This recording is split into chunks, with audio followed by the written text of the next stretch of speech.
everyone! Hello, and welcome as I adjust everything about everything again, because it's the first time I really get a good look at it so when I go live. So hello, how are you doing? I'm doing well. It's a bright, sunny Thursday, and one of my very, very dear friends and boss, actually, is getting married tomorrow, so it's just an exciting day. It's very exciting. A little bit of some, not upkeep, but some boring stuff, some technical things. I'm gonna change the name of the show. I think for the rest of Pride and Prejudice, which won't be that long, we should get done in the next couple of 1 or 2 days, I think, which is exciting. So it'll remain Books and Tea, but for the next show, I'm going to rebrand everything, and it's going to become Illuminati Reads. So be prepared for that. I'm glad you're doing okay. I hope after today we get that pretty okay to doing fan-fucking-tastic. I mean, well, okay, only one person is watching, so I don't have to worry about children. Whew. I mean, there might be other children watching, but it's whoops. Anyway, let's see. What happened in Pride and Prejudice? Oh yes, one more thing. If you haven't checked out my Twitter, there's a poll on there, and you can vote. The choices you can vote for the next book that we're going to read. The choices are Percy Jackson. I figure I'll read the first book of the Percy Jackson series, and so far that's the only thing we have that's been voted for. So that's in the runner. So it's looking like it's going to be that one. But we have that. I have Zorba the Greek, which is amazing, and I'd love to read that. And I have A Wrinkle in Time, and I believe I have something else. If you don't want to go to my Twitter, you can put a comment on this video and tell me your vote there, and that works as well. And now let's do a summary of what happened. So in number, I don't believe it was 12, it was in number 11, we found out that that Lydia, after having gone to Brighton with the regiment and as a particular friend of the Colonel's wife, Mrs. Foster, she and Wickham ran away together. She believed, according to a letter that Jane had from her, that she was going to get married to Wickham, but they were not married, and did not get married. They did not run away to Gretna Green, which is in Scotland, where they could be legally married without a guardian. Instead, they went to London and were lost for about 2 weeks. Nobody knew what was going on. Nobody knew where to find them. They were eventually found when Mr. Bennet and Elizabeth's uncle, Mr. Gardner, went to London, and Mr. Bennet came home, and then Mr. Gardner found them. And then Mr. Bennet had a letter from Mr. Gardner saying, hey, if you will agree to these terms, Wickham will marry your youngest daughter and save her and your entire family from a life of disgrace. So he was like, okay, I guess this is what's happening. And Mrs. Bennet Mrs. Bennet doesn't understand, but she's all happiness and joy, and instead of like, oh dear. Anyway. Okay, that's enough guffing. I'm a little bit tired, as you can see, because there have been some pauses. But this excites me. So, without further ado, let us begin chapter 50. Mr. Bennet had very often wished, before this period of his life, that, instead of spending his whole income, he had laid by an annual sum for the better provision of his children and of his wife, if she survived him. He now wished it more than ever. Had he done his duty in that respect, Lydia need not have been indebted to her uncle for whatever honor or credit could now be purchased for her. The satisfaction of prevailing on one of the most worthless young men in Great Britain to be her husband might then have rested in its proper place. He was seriously concerned that a cause of so little advantage to anyone should be forwarded at the sole expense of his brother-in-law, and he was determined, if possible, to find out the extent of his assistance and to discharge the obligation as soon as he could. When first Mr. Bennet had married, economy was held to be perfectly useless, for, of course, they were to have a son. This son was to join in cutting off the entail as soon as he should be of age, and the widow and younger children would by that means be provided for. 5 daughters successfully entered the world, but yet the son was to come, and Mrs. Bennet, for many years after Lydia's birth, had been certain that he would. This event had at last been despaired of, but it was then too late to be saving. Mrs. Bennet had no turn for economy, and her husband's love of independence had alone prevented their exceeding their income. £5,000 was settled by marriage articles on Mrs. Bennet and the children, but in what proportions it should be divided amongst the latter depended on the will of the parents. This was one point, with regard to Lydia at least, which was now to be settled, and Mr. Bennet could have no hesitation in acceding to the proposal before him. In terms of grateful acknowledgment for the kindness of his brother, though expressed most concisely, he then delivered on his paper his perfect approbation of all that was done, and his willingness to fulfill the engagements that had been made for him. He had never before supposed that, could Wickham be prevailed on to marry his daughter, it would be done with so little inconvenience to himself, as by the present arrangement. He would scarcely be £10 a year the loser, by the 100 that was to be paid them, for what with her board and pocket allowance and the continual presents in money which had passed to her through her mother's hands, Lydia's expenses had very little within that sum.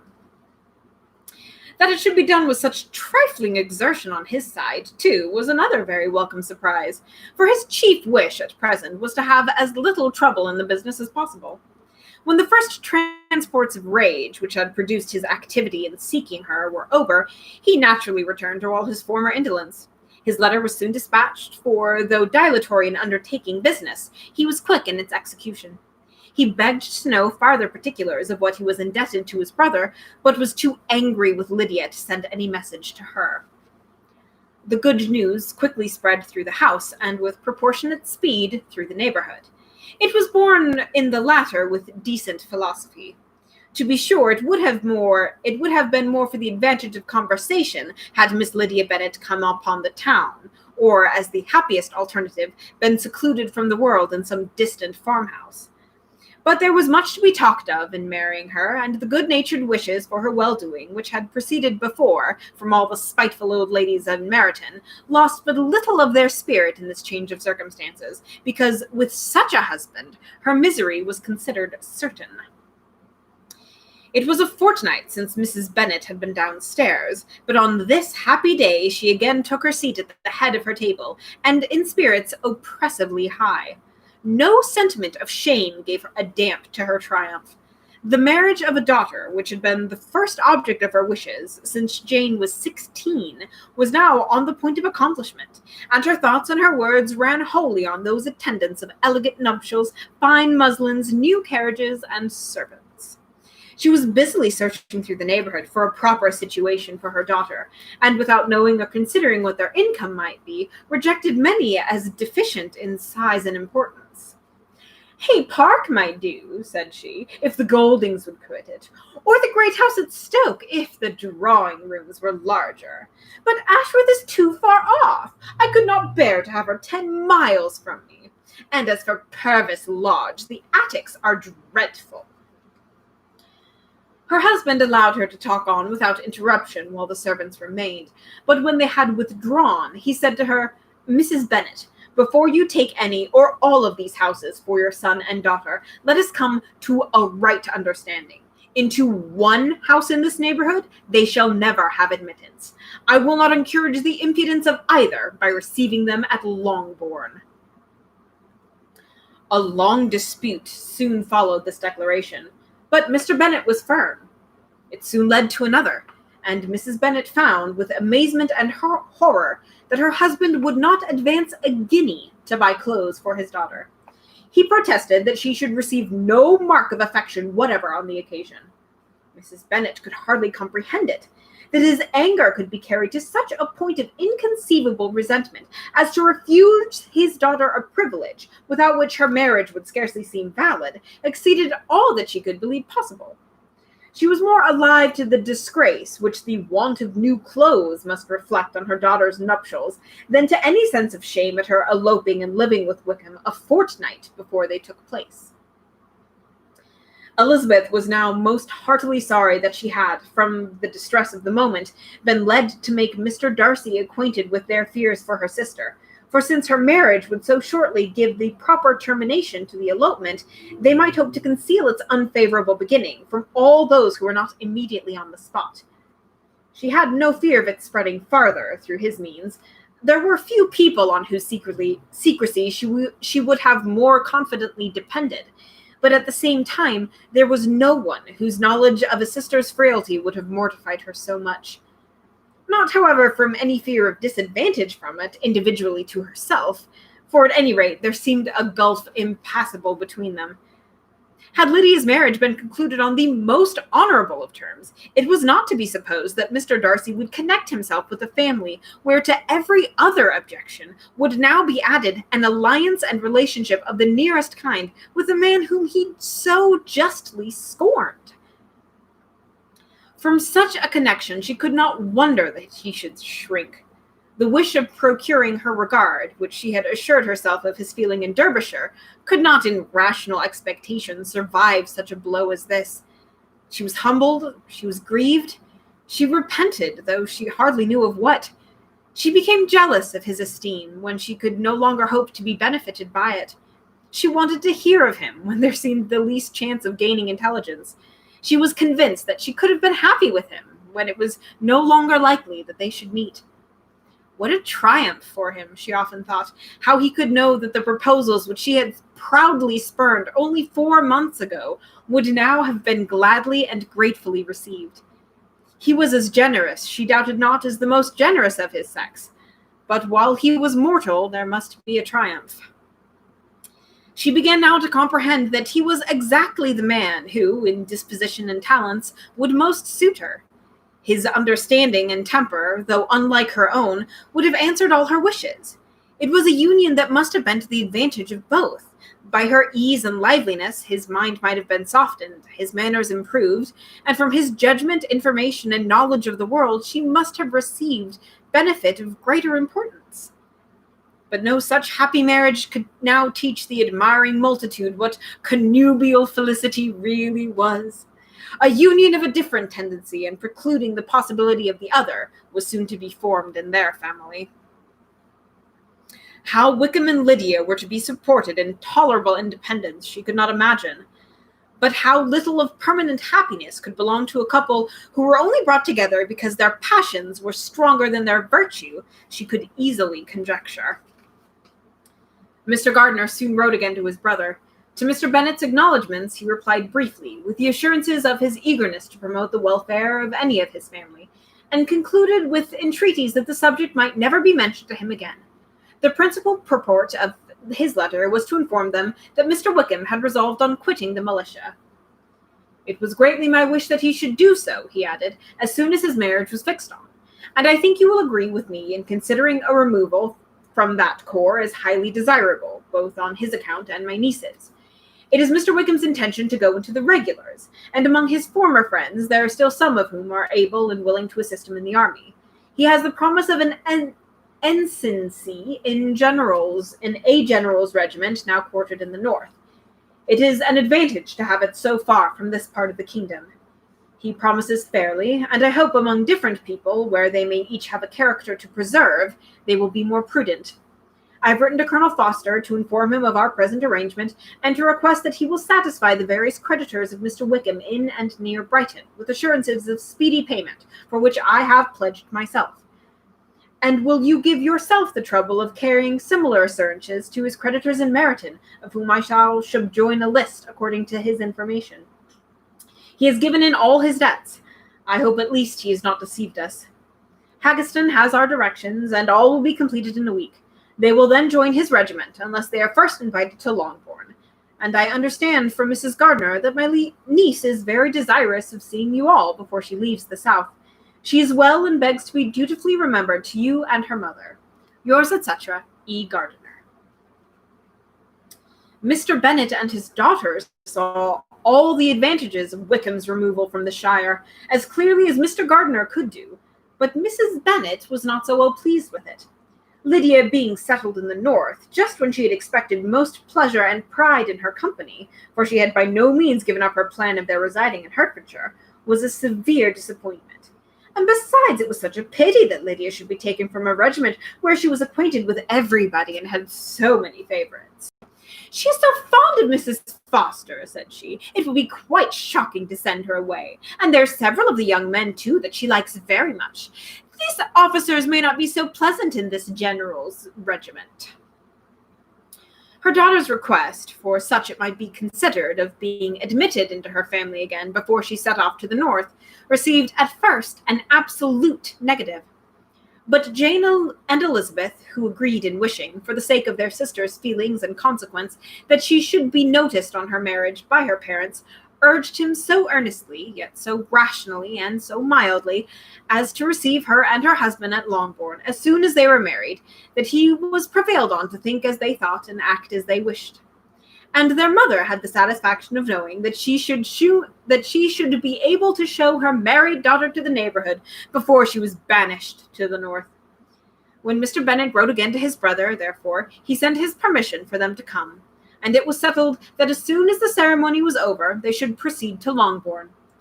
Elizabeth was surprised, however, that Wickham should consent to such a scheme, and, had she consulted only her own inclination, any meeting with him would have been the last object of her wishes.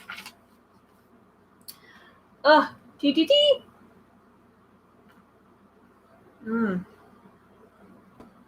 I'm drinking hot tea and I'm sad because I didn't leave enough room in my cup to fill it with milk to make it cold, so now it's hot tea. And I'm hot. Chapter 51. Their sister's wedding day arrived, and Jane and Elizabeth felt for her probably more than she felt for herself. The carriage was sent to meet them, and they were to return it by dinner time.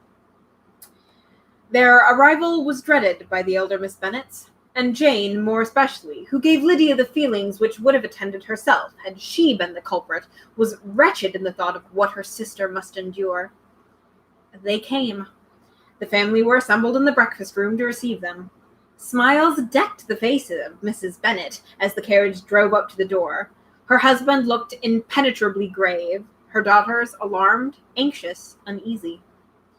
Lydia's voice was heard in the vestibule. The door was thrown open, and she ran into the room. Her mother stepped forwards, embraced her, and welcomed her with rapture, gave her hand with an affectionate smile to Wickham, who followed his lady and wished them both joy, an alacrity which showed no doubt of their happiness.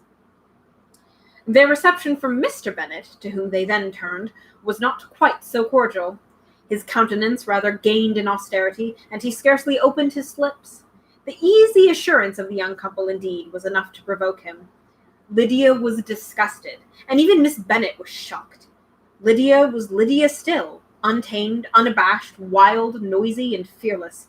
She turned from sister to sister, demanding their congratulations, and when at length they all sat down, looked eagerly round the room, took notice of some little alteration in it, and observed with a laugh that it was a great while since she had been there. Wickham was not at all more distressed than herself, but his manners were always so pleasing that had his character and his marriage been exactly what they ought, his smiles and his easy address, while he claimed their relationship, would have delighted them all. Elizabeth had not before believed him quite equal to such assurance, but she sat down, resolving within herself to draw no limits in future to the impudence of an impudent man. She blushed, and Jane blushed, but the cheeks of the other two, who caused their confusion, suffered no variation of color. There was no want of discourse. The bride and her mother could neither of them talk fast enough, and Wickham, who happened to sit near Elizabeth, began inquiring after his acquaintance in that neighbourhood, with a good-humoured ease which she felt very unable to equal in her replies. They seemed each of them to have the happiest memories in the world. Nothing of the past was recollected recollected with pain, and Lydia led voluntarily to subjects which her sisters would not have alluded to for all the world. "Only think of its being 3 months," she cried, "since I went away. It seems but a fortnight. I declare, and yet have been things enough happened in that time. Good gracious, when I went away, I am sure I had no idea of being married till I came back again, though I thought it would be very good fun if I was." Her father lifted up his eyes. Jane was distressed. Elizabeth looked expressively at Lydia, but she, who never heard nor saw anything of which she chose to be insensible, gaily continued. "Oh, Mamma, do the people hereabouts know I am married today? I was afraid they might not, and we overtook William Golding and his curricle, so I was determined that he should know it. And so I let down the side glass next to him, and took off my glove, and let my hand just rest upon the window frame, so that he might see the ring. And then I bowed and smiled like anything." Elizabeth could no longer bear it. She got up and ran out of the room, and returned no more till she heard them passing through the hall into the dining parlor. She then joined them soon enough to see Lydia, with anxious parade, walk up to her mother's right hand and hear her say to her eldest sister, "Ah, Jane, I take your place now, and you must go lower, because I am a married woman." It was not to be supposed that time would give Lydia that embarrassment from which she had been so wholly free at first. Her ease and good spirits increased. She longed to see Mrs. Phillips, the Lucases, and all their other neighbors, and to hear herself called Mrs. Wickham by each of them. And in the meantime, she went after dinner to show her ring and boast of being married to Mrs. Hill and the 2 housemaids. "Well, Mamma," said she, when they were all returned to the breakfast room, "and what do you think of my husband? Is he not a charming man? I'm sure my sisters must all envy me. I only hope they may have half my good luck. They must all go to Brighton. That is the place to get husbands. What a pity it is, Mamma, we did not all go." "Very true, and if I had my way, we should. But, my dear Lydia, I don't like at all your going such a way off. Must it be so?" "Oh, Lord, yes. There's nothing in that. I shall like it of all things. You and Papa and my sisters must come down and see us. We shall be at Newcastle all the winter, and I dare say there will be some balls, and I will take good care to get partners for them all." "I should like to see it beyond anything," cried her mother.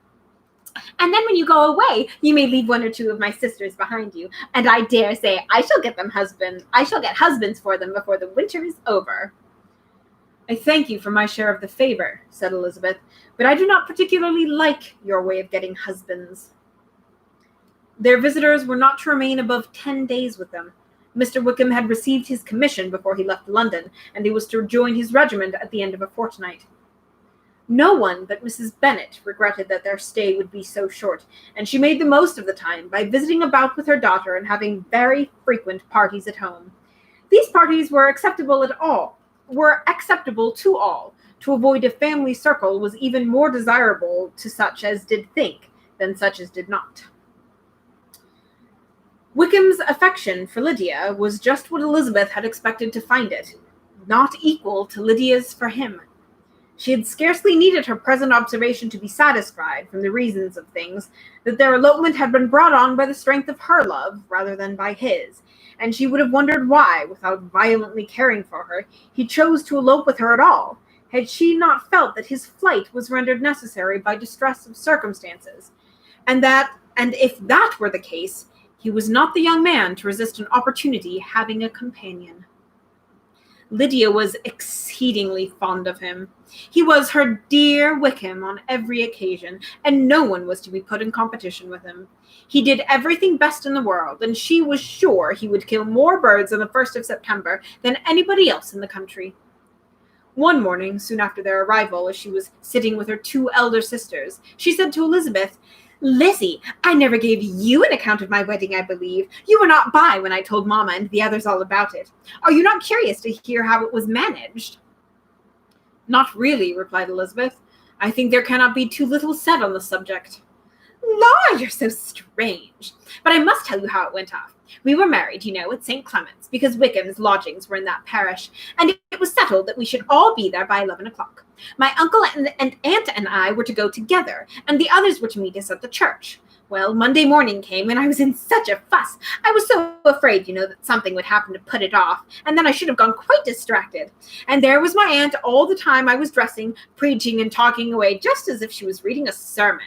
However, I did not hear above 1 word in 10, for I was thinking, you may suppose, of my dear Wickham. I longed to know whether he would be married in his blue coat. And so we breakfasted at 10 as usual. I thought it would never be over, for by the by, you are to understand that my uncle and aunt were horrid unpleasant all the time I was with them. If you'll believe me, I did not put my foot out once, though I was there a fortnight. Not one party or scheme or anything. To be sure, London was rather thin, but however, the little theatre was open. Well, and just as the carriage came to the door, my uncle was called away upon business to that horrid man, Mr. Stone. And then, when once they get together, there's no end of it. Well, I was so frightened I didn't know what to do, for my uncle was to give me away, and if we were beyond the hour, we could not be married all day. But luckily, he came back again in 10 minutes' time, and then we were all set. However, I recollected afterwards that if he had been prevented going, the wedding need not be put off, for Mr. Darcy might have done as well. Mr. Darcy? Repeated Elizabeth in utter amazement. Oh, yes, he was to come there with Wickham, but gracious me, I quite forgot. I ought not to have said a word about it. I promised them so faithfully. What will Wickham say? It was to be such a secret. If it was to be secret, said Jane, say not another word on the subject. You may depend on my seeking no further. Oh, certainly, said Elizabeth, though burning with curiosity. We will ask you no questions. Thank you, said Lydia, for if you did, I should certainly tell you all, and then Wickham would be angry. On such encouragement to ask, Elizabeth was forced to put it out of her power by running away. But to live in ignorance on such a point was impossible, or at least it was impossible not to try for information. Mr. Darcy had been at her sister's wedding. It was exactly a scene, and exactly among people where he had apparently least to do, and least temptation to go. Conjectures as to the meaning of it, rapid and wild, hurried into her brain, but she was satisfied with none. Those that best pleased her, as placing his conduct in the noblest light, seemed most improbable. She could not bear such suspense, and hastily seizing a sheet of paper, wrote a short letter to her aunt, to request an explanation of what Lydia had dropped, if it were compatible with the secrecy which had intended. You may readily comprehend, she added, what my curiosity must be to know how a person unconnected with any of us, and, comparatively speaking, a stranger to our family, should have been amongst you at such a time. Pray write instantly, and let me understand it, unless it is, for very cogent reasons, to remain in the secrecy which Lydia seems to think necessary, and then I must endeavor to be satisfied with ignorance. Not that I shall, though, she added to herself as she finished the letter, and my dear aunt, if you do not tell me in an honorable manner, I shall certainly be reduced to tricks and stratagems to find out. Jane's delicate sense of honor would not allow her to speak to Elizabeth privately of what Lydia had let fall. Elizabeth was glad of it. Till it appeared whether her inquiries would receive any satisfaction, she had rather be without a confidant. Chapter 52. Oh my goodness, y'all. We're totally going to finish this book. I bet you thought it was never going to end. Ha ha ha. Oh, the darn sun. Chapter 52. Pause for tea.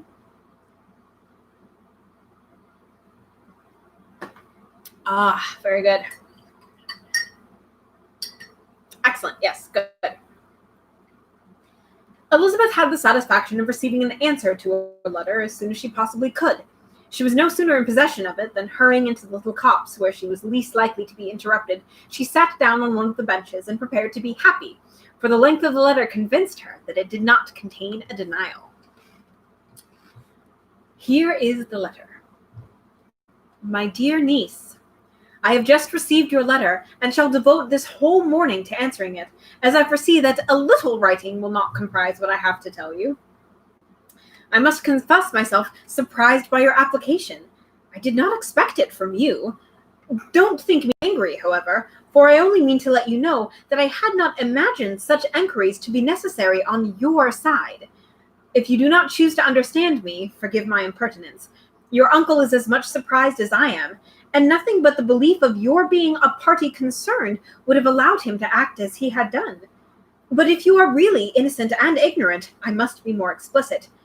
On the very day of my coming home from Longbourn, your uncle had a most unexpected visitor. Mr. Darcy called, and was shut up with him several hours. It was all over before I arrived, so my curiosity was not so dreadfully racked as yours seems to have been. He came to tell Mr. Gardiner that he had found out where your sister and Mr. Wickham were, and that he had seen and talked to them both. Wickham repeatedly, Lydia once. From what I can collect, he left Derbyshire only 1 day after ourselves, and came to town with the resolution of hunting for them. The motive professed was his conviction of its being owing to himself that Wickham's worthlessness had not been so well known as to make it impossible for any young woman of character to love or confide in him. He generously imputed the whole to his mistaken pride, and convinced that he had before thought it beneath him to lay his private actions open to the world. His character was to speak for itself. He called it, therefore, his duty to step forward and endeavor to remedy an evil which had been brought on by himself. If he had another motive, I am sure it would never disgrace him.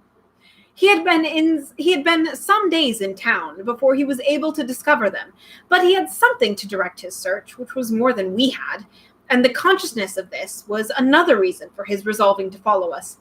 There is a lady, it seems, a Mrs. Young, who was some time ago governess to Miss Darcy, and was dismissed from her charge on some cause of disapprobation, though he did not say what. She then took a large house in Edward Street, and has since maintained herself by letting lodgings.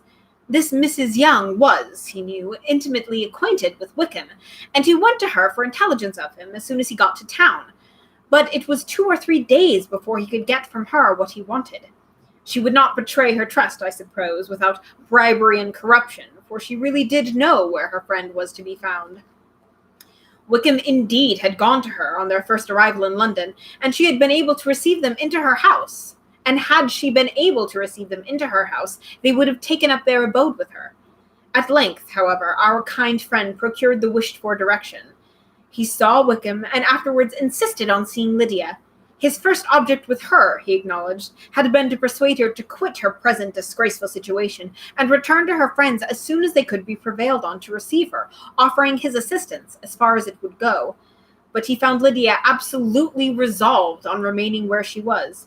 She cared for none of his friends, and she wanted no help of his. She would not hear of leaving Wickham. She was sure they should be married some time or other, and it did not much signify when. Since such were her feelings, it only remained, he thought, to secure and expedite a marriage which, in his very first conversation with Wickham, he easily learnt had never been his design.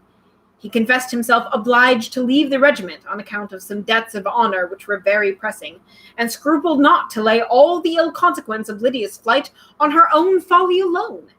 He meant to resign his commission immediately, and as to his future situation, he could conjure very little about it. He must go somewhere, but he did not know where, and he knew he should have nothing to live on. Mr. Darcy asked him why he had not married your sister at once. Though Mr. Bennet was not imagined to be very rich, he would have been able to do something for him, and his situation must have been benefited by marriage. But he found, in reply to this question, that Wickham still cherished the hope of more effectually making his fortune by marriage in some other country. Under such circumstances, however, he was not likely to be proof against the temptation of immediate relief. They met several times, for there was much to be discussed. Wickham, of course, wanted more than he could get, but at length was reduced to be reasonable. Everything being settled between them, Mr. Darcy's next step was to make your uncle acquainted with it, and he first called in Gracechurch Street the evening before I came home, but Mr. Gardiner could not be seen, and Mr. Darcy found on further enquiry that your father was still with him, but would quit the town the next morning. He did not judge your father to be a person whom he could so properly consult as your uncle, and therefore readily postponed seeing him till the departure of the former. He did not know his name, and till the next day it was only known that a gentleman had called on business. On Saturday he came again. Your father was gone, your uncle at home, and, as I said before, they had a great deal to talk of. They met again on Sunday, and then I saw him too. It was not all settled before Monday. As soon as it was, the express was sent off to Longbourn. But our visitor was very obstinate. I fancy, Lizzie, that obstinacy is the real defect of his character after all. He has been accused of many faults at different times, but this is the true one. Nothing was to be done that he did not do himself, though I am sure, and I do not speak it to be thanked, therefore say nothing about it, your uncle would most readily have settled the whole. They battled it together for a long time, which was more than either the gentleman or the lady concerned in it deserved. But at last your uncle was forced to yield, and instead of being allowed to be of use to his niece, was forced to put up with only having the probable credit of it, which went sorely against the grain. And I really believe your letter this morning gave him great pleasure, because it required an explanation that would rob him of his borrowed feathers, and give the praise where it was due. But, Lizzie, this must go no farther than yourself, or Jane at most. You know pretty well, I suppose, what has been done for the young people. His debts are to be paid, amounting, I believe, to considerably more than £1,000, another 1,000 in addition to her own settled upon her, and his commission purchased. The reason why all this was to be done by him alone was such as I have given above. It was owing to him, to his reserve and want of proper consideration, that Wickham's character had been so misunderstood, and consequently that he had been received and noticed as he was. Perhaps there was some truth in this, though I doubt whether his reserve, or anybody's reserve, can be answerable for the event. But in spite of all this fine talking, my dear Lizzie, you may rest perfectly assured that your uncle would never have yielded if we had not given him credit for another interest in the affair. When all this was resolved on, he returned again to his friends, who were still staying at Pemberley, but it was agreed that he should be in London once more when the wedding took place, and all money matters were then to receive the last finish. I believe I have now told you everything. It is a relation which you tell me is to give you great surprise. I hope at least it will not afford you any displeasure. Lydia came to us, and Wickham had constant admission to the house. He was exactly what he had been when I knew him in Hertfordshire, but I would not tell you how little I was satisfied with her behaviour while she stayed with us, if I had not perceived, by Jane's letter last Wednesday, that her conduct on coming home was exactly a piece with it, and therefore what I now tell you can give you no fresh pain. I talked with her repeatedly in the most serious manner, representing to her all the wickedness of what she had done, and all the unhappiness she had brought on her family. If she heard me, it was by good luck, for I am sure she did not listen. I was sometimes quite provoked, but then I recollected my dear Elizabeth and Jane, and for their sakes had patience with her. Mr. Darcy was punctual in his return, and, as Lydia informed you, attended the wedding. He dined with us the next day, and was to leave town again on Wednesday or Thursday. Will you be very angry with me, my dear Lizzie, if I take this opportunity of saying, what I was never bold enough to say before, how much I like him? His behaviour to us has, in every respect, been as pleasing as when we were in Derbyshire. His understanding and opinions all please me. He wants nothing but a little more liveliness, and that, if he marry prudently, his wife may teach him. I thought him very sly. He hardly ever mentioned your name, but slyness seems the fashion. Pray forgive me if I have been very presuming, or at least do not punish me so far as to exclude me from presuming. It just says a capital P there. I'm not sure. Oh, Pemberley! I bet that's what she's talking about. I shall never be quite happy till I've been all round the park. A low phaeton with a nice ride of ponies would be the very thing. But I must write no more. The children have been wanting me this half hour. Yours very sincerely, Mrs. Gardiner. Mrs. Gardiner knows what's up. Bless Darcy. Yes, Darcy is so good. And if I may I want to take just a moment to talk about Lydia for a quick second, because in some adaptations, like the Lizzie Bennet Diaries, she's very clearly played with she's played as the victim, as a girl who is young and quite silly, but very obviously taken advantage of.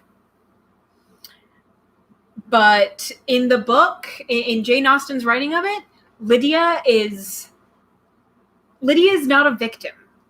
She was happy to flirt with Wickham, and you had it from herself that she didn't care whether or not they were married immediately. She had just decided that this is what she was going to do.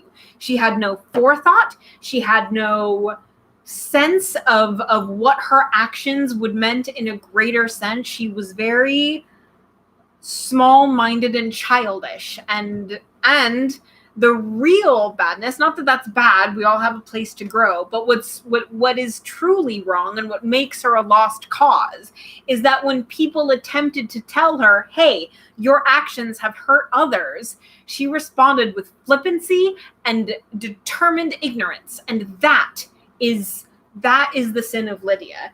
It is the unwillingness to listen to people when they're trying to tell you that you have done a wrong thing. And that's what I have to say about Lydia. Okay, moving on, continuing.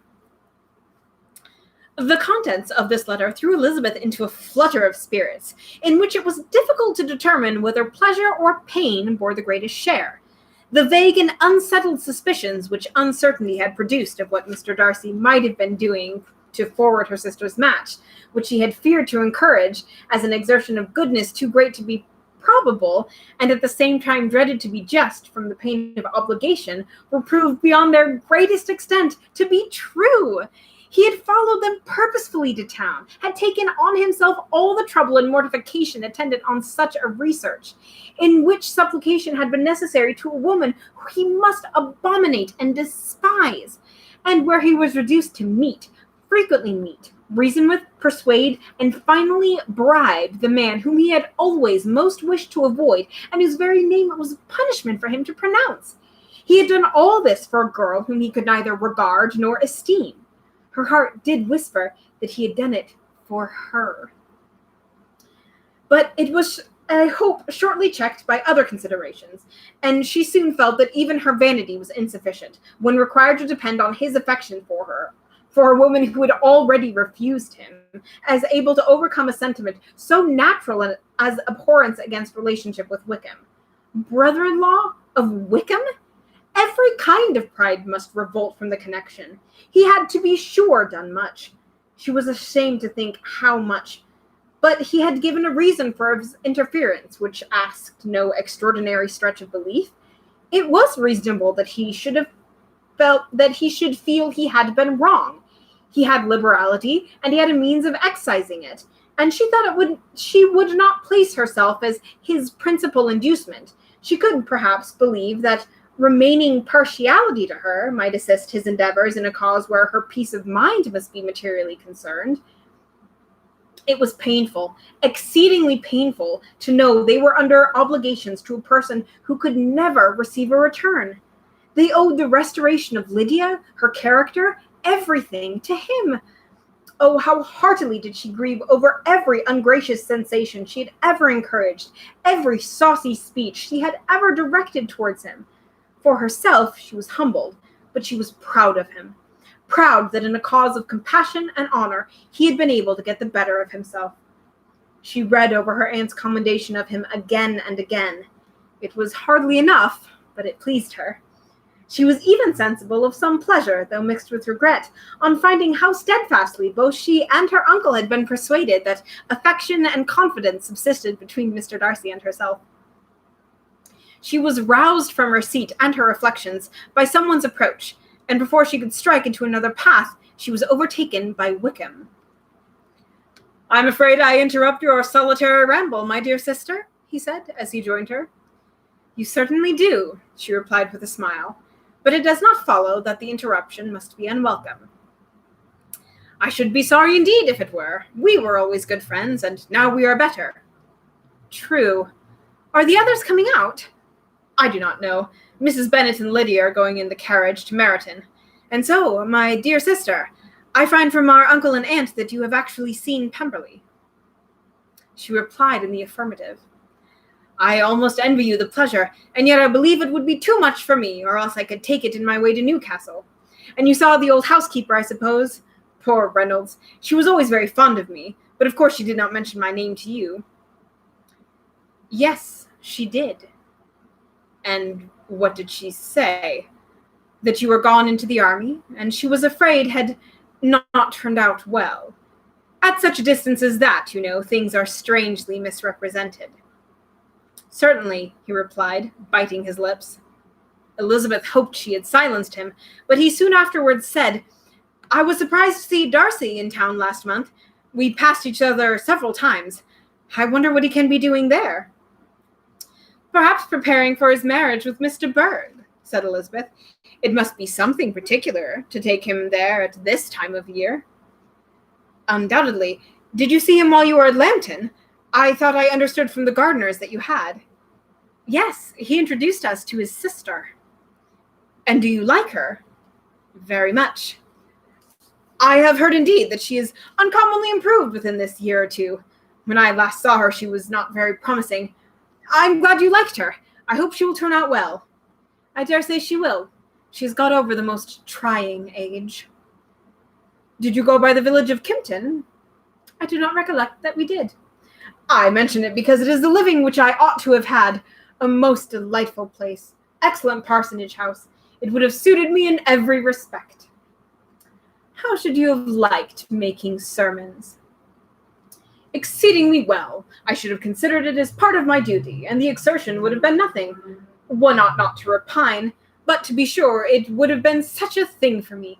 The quiet, the retirement of life would have answered all my ideas of happiness.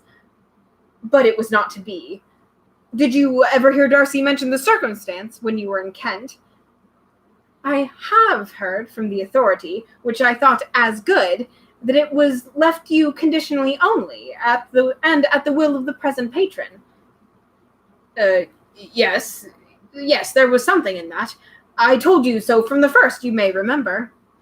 I did hear, too, that there was a time when sermon-making was not so palatable to you as it seems to be at present, that you actually declared your resolution of never taking orders, and that the business had been compromised accordingly. You did, and it was not wholly without foundation. You may remember when I told you on that point when we first talked of it. And they were now almost at the door of the house, for she had walked fast to get rid of him, and, unwilling for her sister's sake to provoke him, she only said in reply, with a good-humored smile, Come, Mr. Wickham, we are brother and sister, you know. Do not let us quarrel about the past. In the future, I hope we shall always be of one mind. She held out her hand, and he kissed it with affectionate gallantry, though he hardly knew how to look, and they entered the house. Ah! Oh, I was gonna pull it. So I was trying to pull it out all like snooty, and then I missed.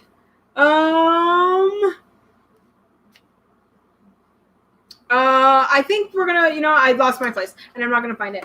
Hold on. I think we're gonna call that good. Yeah, we're gonna call that good. Sorry. Anyway, we have only, I think, another day or two. So yeah, go vote on that poll on my Twitter page or leave a comment for one of the votes. The options are Zorba the Greek, the first Percy Jackson novel, A Wrinkle in Time, or a vote by mail choice. And so just, tell me what you want to read. But at the moment, Percy Jackson is in the lead. So, all right, that's all. Goodbye. I love you all. You're all beautiful. Bye.